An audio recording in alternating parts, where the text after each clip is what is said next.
નમસ્કાર મિત્રો, આજના સમાચારમાં તમારું સ્વાગત છે। દેશ, દુનિયા અને ગુજરાતના તાજા, મોટા અને મહત્વના સમાચાર જાણીએ તે પહેલા ચેનલમાં નવા હોય તો ચેનલને સબસ્ક્રાઇબ અને લાઇક કરી દેજો। આગળના મહત્વના સમાચારની વાત કરીએ તો હવામાન વિભાગ દ્વારા રાજ્યમાં યલો એલર્ટ જાહેર કરવામાં આવ્યું છે। યલો એલર્ટના કારણે રાજ્યમાં 2 દિવસ ગરમીનો પારો વધુ અનુભવ કરાવશે। રાજ્યમાં આજે તેમજ આવતીકાલે હવામાન વિભાગ દ્વારા યલો એલર્ટ જાહેર કર્યું છે। ત્યારે પશ્ચિમથી ઉત્તર તરફ પવન ફૂંકાઈ રહ્યો છે।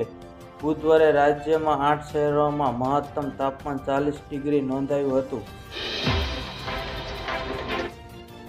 આગળના મહત્વના સમાચારની વાત કરીએ તો આ નાણાકીય વર્ષમાં સોનાની કિંમત ચાંદીની ઝડપે 3 ગણી વધી છે। બુલિયન બજારોમાં 28 માર્ચે ગુરુવારે સોનું તેની નવી ઓલ ટાઈમ હાઈ 67,252 પર બંધ થયું હતું।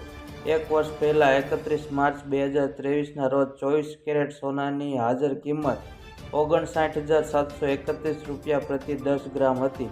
ચાંદીની વાત કરીએ તો આ સફેદ ધાતુ છેલ્લા એક વર્ષમાં 2545 રૂપિયા પ્રતિ કિલો વધી છે।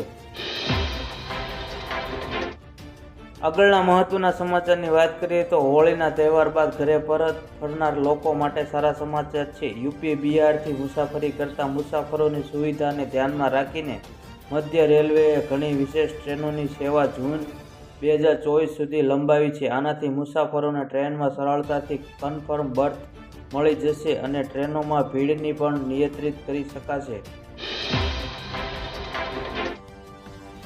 આગળના મહત્વના સમાચારની વાત કરીએ તો કેન્દ્રીય મત્સ્યપાલન, પશુપાલન અને ડેરી વિભાગના કેબિનેટ મંત્રી તેમજ ભાજપના રાજકોટ લોકસભાના ઉમેદવાર પરસોત્તમ રૂપાલાએ એક જાહેર સભામાં ક્ષત્રિય સમાજ વિશે આપેલા નિવેદન બાદ ક્ષત્રિય સમાજમાં રોષ ફાટી નીકળ્યો છે। આ મામલે અમદાવાદ ખાતે રાજપૂત સમાજના મહિલા આગેવાન આકરા તેવરમાં જણાવ્યું હતું કે રૂપાલાની ટિકિટ રદ થવી જોઈએ। રૂપાલા હશે તો તેમની હાર નક્કી નિશ્ચિત છે।